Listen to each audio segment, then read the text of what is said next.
কিছু মানুষ বড় হয় তার স্বপ্নের সমান। অল্প কিছু ব্যক্তি স্বপ্নকে ছাড়িয়ে যাওয়ার চেষ্টা করে, কিন্তু কিংবদন্তিরা তার কর্ম, চেষ্টা, সাধনা আর পরিশ্রম দিয়ে সেই স্বপ্নকেই করে পরাভূত। বশীভূত হয়ে যায় স্বপ্ন দেখার ইচ্ছে।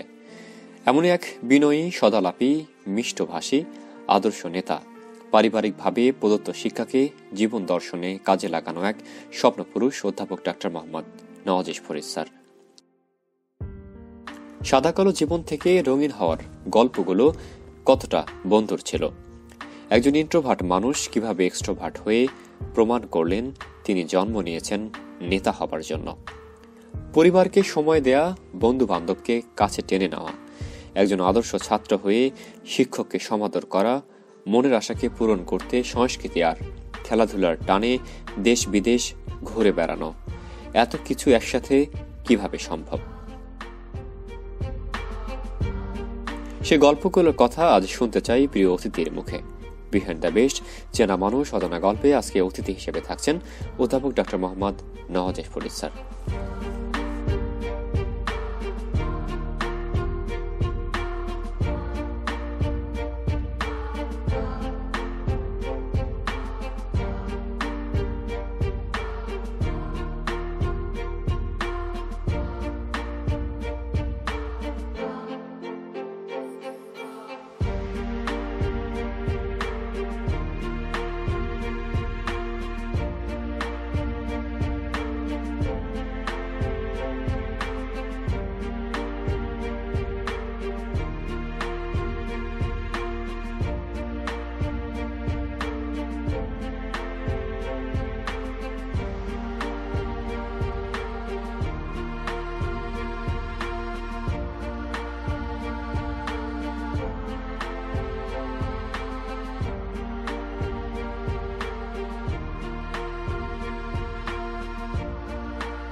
সুপ্রসুধী মণ্ডলী, আসসালামু আলাইকুম। কেমন আছেন আপনারা? আশা করি ভালো আছেন। বিহাইন্ড দ্য বেস্ট চেনা মানুষ অজানা গল্প এই অনুষ্ঠানের দ্বিতীয় পর্বে আপনাদের সকলকে জানাচ্ছি সাদর সম্ভাষণ এবং শুভেচ্ছা। আমরা আমাদের মাঝে আজকে এমন একজন মানুষকে পেয়েছি যে মানুষের নাম শুনলে, যে মানুষকে দেখলেই আপনাদের প্রাণ ভরে উঠবে, গর্বে ভরে উঠবে, বিস্ময়ের এক অপর নাম, যার কথা পুরো দেশ জানে এবং যাকে উত্তরবঙ্গে এক নামে চেনে প্রখ্যাত কার্ডিওলজিস্ট, আমাদের অতি প্রিয়, অতি শ্রদ্ধেয় সাবেক বিভাগীয় প্রধান কার্ডিওলজি বিভাগ রংপুর মেডিকেল কলেজ, সাবেক বিভাগীয় প্রধান কার্ডিওলজি বিভাগ প্রাইম মেডিকেল কলেজ হাসপাতাল রংপুর এবং একাধারে যিনি Mymensingh medical college, Rangpur medical কলেজের সিসিও এর প্রতিষ্ঠাতা, আমাদের অতি শ্রদ্ধেয় অধ্যাপক ডক্টর মোহাম্মদ নওয়াজ ফরিদ স্যার। আমরা সরাসরি চলে যাব স্যারের কাছে, তার কাছে শুনবো তার জীবনের গল্পগুলো, তার কাছে শুনবো তার ছোট থেকে এই পর্যায়ে আসা গল্পগুলো। তার গল্পগুলো আমাদের জন্য হয়ে উঠবে সবচেয়ে বড় অনুপ্রেরণার অস্ত্র এবং একই সাথে পুরো ডাক্তার সমাজে তিনি হয়ে উঠবেন সবচেয়ে বড় একজন অনুপ্রেরণার মানুষ। আমরা আর কথা বাড়াবো না, আমরা সরাসরি চলে যাব অধ্যাপক ডক্টর মোহাম্মদ নওয়াজ ফরিদ স্যারের কাছে। স্যার, আসসালামু আলাইকুম। ওয়ালাইকুম আসসালাম। স্যার, কেমন আছেন আপনি? আছি, খুব ভালো আছি। স্যার, আমরা একটা অনুষ্ঠান আয়োজন করেছি স্যার, বিহাইন্ড দ্য বেস্ট চেনা মানুষ অজানা গল্প। স্যার, আমরা এই অনুষ্ঠানে দেখাতে চেয়েছি যে আপনাদের মতো যারা লিজেন্ডারি প্রফেসররা আছেন তারা তাদের গল্পগুলো আমাদের সাথে স্যার করবেন, যে গল্পগুলো হয়তো আমরা অনেকেই জানি না। তো স্যার, প্রথমেই শুনতে চাই আপনার কাছে স্যার, ছোটবেলায় আপনার কেমন কেটেছে স্যার আপনার জীবনে? প্রথমেই তো একটা কথা নিয়ে বলি আর কি, লিজেন্ডারি কথাটা হয়তো ওভাবে অ্যাপ্লিকেবল হোক এটা আমি চাই না। শিক্ষক হিসেবে, চিকিৎসক হিসেবে জীবনের বড় একটা সময় কাটিয়ে দিয়েছি। বিভিন্ন মেডিকেল কলেজে আমি শিক্ষক হিসেবে কর্মরত ছিলাম। অনেক ছাত্র আমার সারা বাংলাদেশে বিভিন্ন জায়গায় ছড়িয়ে ছিটিয়ে আছে। একজন শিক্ষক হিসেবে, একজন চিকিৎসক হিসেবে সফল নিজেকে জোর দাবি করব না, তবে কিছু অবদান রাখতে পেরেছি, এটুকুই আমি আমার সার্থকতা মনে করি। প্রথম আমার যে ছাত্র জীবন আর কি, আমার এটা শুরু হয় প্রাইমারি স্কুলের জীবনটা শুরু হয় ঠাকুরগাঁয়ে এক্সপেরিমেন্টাল স্কুলে। আমার বাবা যেহেতু সরকারি চাকরিতে এবং শিক্ষকতার সাথেই জড়িত ছিলেন, সেই সুবাদে আমাকে বিভিন্ন স্কুলে পড়াশোনা করতে হয়েছে। থানা লেভেলে কর্মরত ছিলেন থানা শিক্ষা অফিসার হিসেবে, পরে জেলা শিক্ষা অফিসার হিসেবে উনি তার কর্মজীবন শেষ করেন এবং রংপুর থেকেই। তো প্রাথমিকভাবে দিনাজপুর এবং রংপুরের বিভিন্ন অঞ্চলে আমরা ওনার চাকরির স্থলে আমরা একই সঙ্গে থেকেছি এবং পরে এসে আমি দিনাজপুরে থেকেই ঠাকুরগাঁর একটা স্কুল থেকে আমি আমার প্রাইমারি বৃত্তি পরীক্ষা দিই। প্রাইমারি বৃত্তি পরীক্ষায় জেলায় আমি দ্বিতীয় হয়েছিলাম। তারপরে ক্লাস 8-এ যখন আমি উঠি তখন এসেই আমরা রংপুরে পার্মানেন্টলি আমরা বসবাস শুরু করি। এরপরে আমার এসএসসি পরীক্ষা আমি রংপুর শহরেই একটা বিখ্যাত স্কুল তখন ছিল কৈলাসরঞ্জন হাই স্কুল, এখান থেকে এসএসসি দেই রাজশাহী বোর্ডের আন্ডারে এবং প্রথম বিভাগে পাশ করি। পাশ করার পরে কারমাইকেল কলেজে এইচএসসি পড়াশোনা করি। উচ্চ মাধ্যমিকে কারমাইকেল কলেজ তোমরা জানো যে দেশের এই অঞ্চলের একটা বিখ্যাত কলেজ।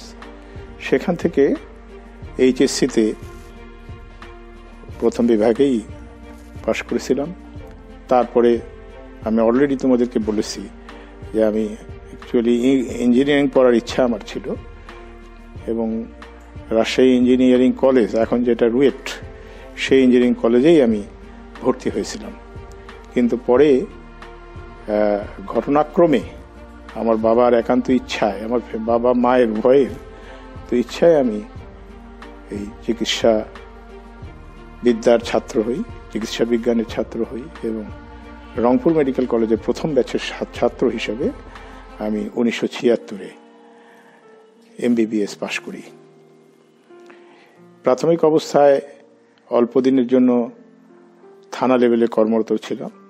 বদরগঞ্জ, তখন বললো থালা হেলথ কমপ্লেক্স বলতো, সেখানে কর্মরত ছিলাম 1 বছর। তারপরে রংপুর মেডিকেল কলেজে মেডিসিনের অ্যাসিস্ট্যান্ট রেজিস্ট্রার, সেখান থেকে মেডিসিনের রেজিস্ট্রার হিসাবে কাজ করি। এর মধ্যে 1981 সালের জানুয়ারিতে আমি বিয়ে করি। তারপরে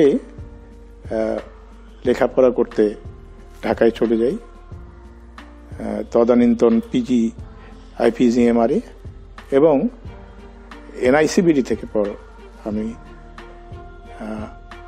পাশ করি কার্ডিওলজিতে, আমার ডিগ্রি অর্জন করি এবং কার্ডিওলজিস্ট হিসেবেও আমরা প্রথম ব্যাচের কার্ডিওলজিস্ট বাংলাদেশে। 1985 সালে আমি কার্ডিওলজির ডিগ্রি অর্জন করার পরেই সেখানে এনআইসিবিডিতে আমি কর্মরত ছিলাম রেসিডেন্ট ফিজিশিয়ান হিসেবে, আপাতশিক চিকিৎসক 2 বছর। তারপরে সরকার আমাদেরকে পাঠিয়ে দেয় কয়েকজনকে বিভিন্ন মেডিকেল কলেজে কার্ডিওলজি ডিপার্টমেন্ট প্রতিষ্ঠা করবার জন্য। আমাকে পাঠানো হয় ময়মনসিংহ মেডিকেল কলেজে। সেখানে আমি করোনারি কেয়ার ইউনিট এবং কার্ডিওলজি ডিপার্টমেন্ট চালু করি, এটা 1988 সালে এবং ময়মনসিংহ মেডিকেল কলেজে 92 সালের মাঝামাঝি পর্যায় পর্যন্ত কর্মরত ছিলাম। সেখান থেকে রাজশাহী মেডিকেল কলেজে যাই। রাজশাহী মেডিকেল কলেজে 2 বছর কাজ করার পরে রংপুর মেডিকেল কলেজে আসি। মাঝে 1 বছর দিনাজপুর মেডিকেল কলেজে ছিলাম। বলতে গেলে মোস্টলি বিভিন্ন মেডিকেল কলেজে আমাকে কার্ডিওলজি ডিপার্টমেন্ট চালু করতে হয়েছে, তবে রংপুর মেডিকেল কলেজে কার্ডিওলজি ডিপার্টমেন্ট আগে থেকে ছিল। তো এখানে আমি আধুনিক যন্ত্রপাতি প্রতিষ্ঠা এবং আধুনিকায়নের সাথে আমি সরাসরি যুক্ত ছিলাম লম্বা সময়। 10 বছর আমি কার্ডিওলজি ডিপার্টমেন্টের হেড ছিলাম রংপুর মেডিকেল কলেজে। রংপুর মেডিকেল কলেজ থেকে রিটায়ার করি 2010 সালে অক্টোবর মাসে। অতঃপর আমার এই রংপুরেই একটি প্রাইভেট মেডিকেল কলেজ, তোমরা জানো, যেটা ছাত্র তোমরা। এই private medical college, prime medical কলেজে আমি অধ্যাপনা করি কার্ডিওলজি ডিপার্টমেন্টের প্রধান হিসেবে এবং I was the senior most teacher in that medical college. সেখানে cardiology department, coronary care unit আমি চালু করি। সেখানে প্রাইম মেডিকেল কলেজের টিচার্স অ্যাসোসিয়েশনের প্রতিষ্ঠাতা আমি এবং প্রাইম মেডিকেল কলেজের জার্নালের আমি এডিটর ছিলাম, চিফ এডিটর ছিলাম। এভাবে অনেক কর্মকাণ্ড মেডিকেল কলেজের, একটা প্রাইভেট মেডিকেল কলেজের উন্নয়নের জন্য যা প্রয়োজন তাতে আমি সরাসরি সম্পৃক্ত ছিলাম এবং আমার মেধা, মনন, অভিজ্ঞতা থেকে যতটুকু পেরেছি ততটুকু করার আমি চেষ্টা করেছি। প্রাইম মেডিকেল কলেজ থেকে অক্টোবর 2018-তে রিটায়ারমেন্টে যাই। কোন কোন মেডিকেল কলেজে, যেমন আর্মড ফোর্সেস মেডিকেল কলেজে আমি মাঝে মধ্যে ক্লাস নেই। এছাড়া আমি আমার প্রাইভেট চেম্বারে সেখানে আমি রোগীদের সেবা দেই এবং আমাদের যে কার্ডিওলজিস্টদের বিভিন্ন যে সংগঠন আছে এগুলোর সাথে আমি নিজেকে অ্যাক্টিভলি সম্পৃক্ত রেখেছি। দেশে বিদেশে বিভিন্ন সেমিনারে, আমি ইন্টারন্যাশনাল সেমিনারে অংশগ্রহণ করি। বলে না ভালো যে বিভিন্ন দেশে ঘোরাঘুরি করা আমার একটা হবি। আমি এই পর্যন্ত অন্তপক্ষে 30টি দেশ আমি সফর করেছি এবং সমস্ত এই বিভিন্ন দেশের প্রায় 45টি সিটির মতো আমি দেখে এসেছি। তো যাই হোক, এখন মোটামুটি রিটায়ার্ড লাইফ এবং শুধুমাত্র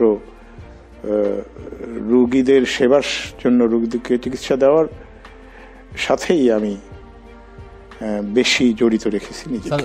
ছোটবেলার কি কোনো স্মৃতি এখনো মনে পড়ে কিনা, বা ছোটবেলার যদি কোনো স্মৃতি আপনি আমাদের সাথে শেয়ার করতেন?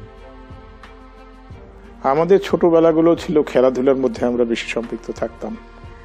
আমাদের ছোটবেলাগুলো এখনকার মতো এত যান্ত্রিক ছিল না, তো অত্যন্ত আমরা উপভোগ করতাম। আমার মনে হয় না এখনকার ছেলেপেলেরা ওইভাবে তাদের বাল্যকালকে, তাদের শৈশবকে ওইভাবে উপভোগ করতে পারে, এটা আমার মনে হয় না।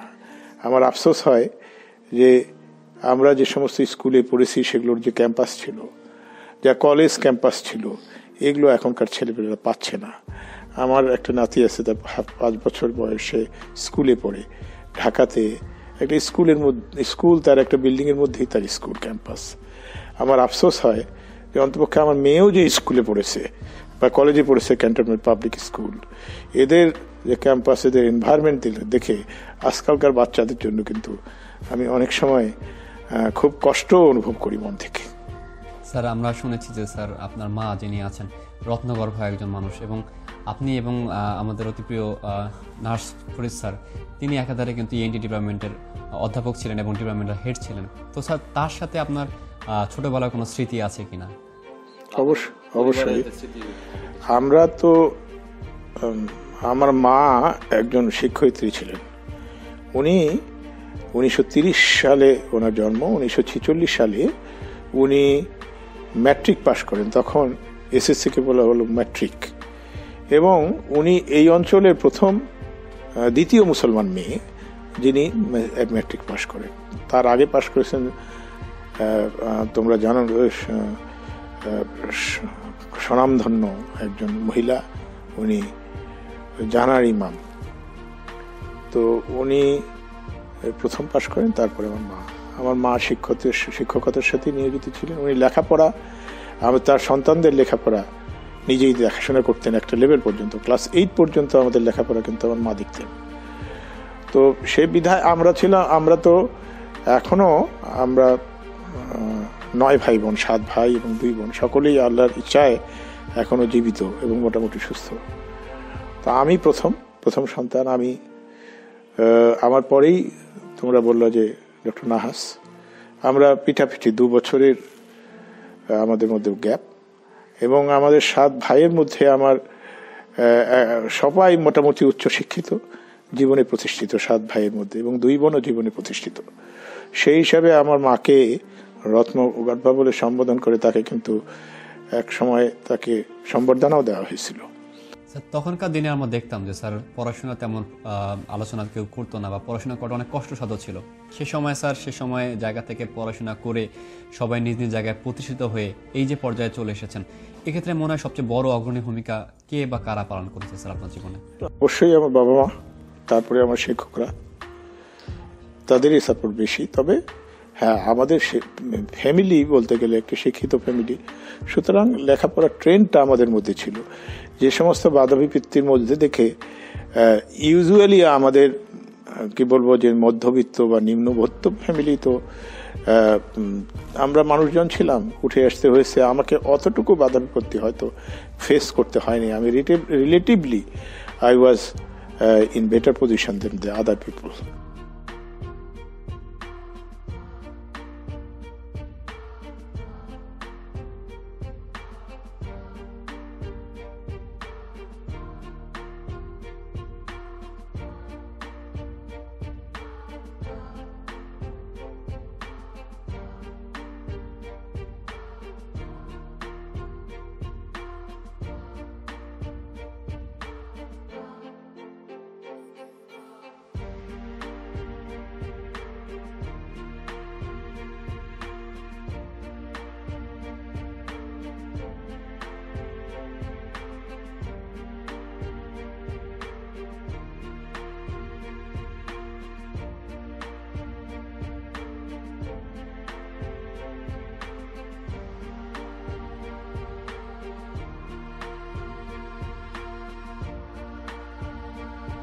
আমার বাড়ির নামের আদ্যক্ষর 3 জনের নাম দিয়েই আর কি, আমার মিসেস, আমার মেয়ে এবং আমার। তোমার ম্যাডামের হবি হচ্ছে বাগান করা। দিস ইজ কোয়াইট বিগ একটা ক্রিসমাস ট্রি। স্যার, নতুন প্রজন্মের ডাক্তাররা দেখা যায় যে স্যার বিভিন্ন সময় হতাশায় ভোগে, কিন্তু আপনারা যারা আগের কঠিন মেডিকেল যে সিস্টেমগুলো আছে সেগুলো পারে দিয়ে এসেছে, নতুন যারা প্রজন্মের ডাক্তাররা আছে তাদের উদ্দেশ্যে কিছু বলবেন কি স্যার? আমার কথা হচ্ছে যে যেটা বলতে চাই আমি, যে সিনসিয়ারিটি থাকতে হবে। এটা তো আমরা বুঝে শুনে এসেছি যে এই পেশা অত্যন্ত কঠিন পরিশ্রমের মধ্যে দিয়ে যেতে হয়, তাই না?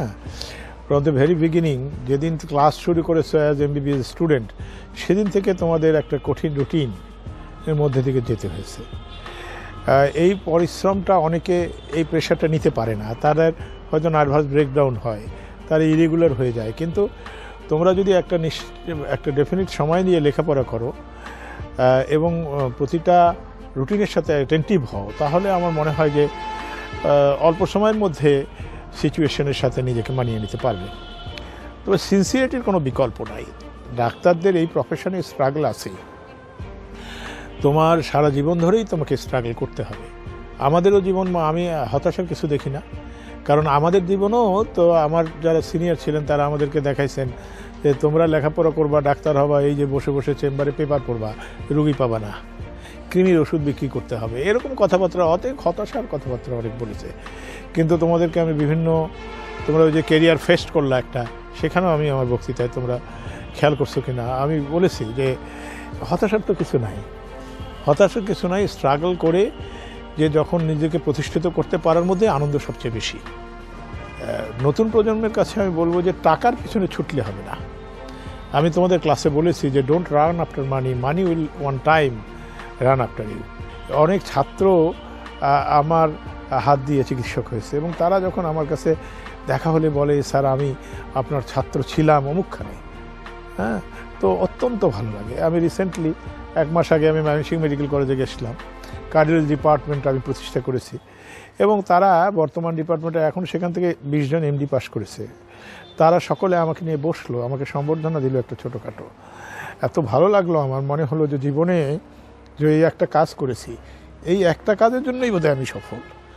স্যার, একাধারে আমরা দেখেছি যে আপনি Bangladesh private medical association Rangpur একজন সভাপতি, প্রতিষ্ঠাকালীন সভাপতি, teachers association prime medical college, সম্প্রতি আপনি বাংলাদেশ কার্ডিয়াক সোসাইটির একজন এক্সিকিউটিভ মেম্বার হয়েছেন এবং আপনি একজন সফল চিকিৎসক, সফল বাবা এবং একাধারে একজন সফল পার্সোনালিটি সম্পন্ন মানুষ।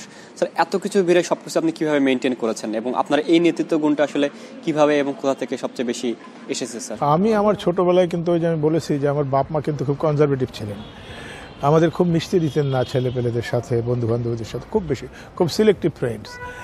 তো আমি মেডিকেল কলেজ পড়া অবস্থা ছিলাম আমি ইন্ট্রোভার্ট। তারপরে আমি যখন রংপুর ত্যাগ করলাম, রংপুরের বাইরে গেলাম, বাংলাদেশের বিভিন্ন জায়গায় আমি চাকরি করলাম, তখন আমি এই বিভিন্নখানে ঘুরেই আমার মাঝে পরিবর্তনটা আসে।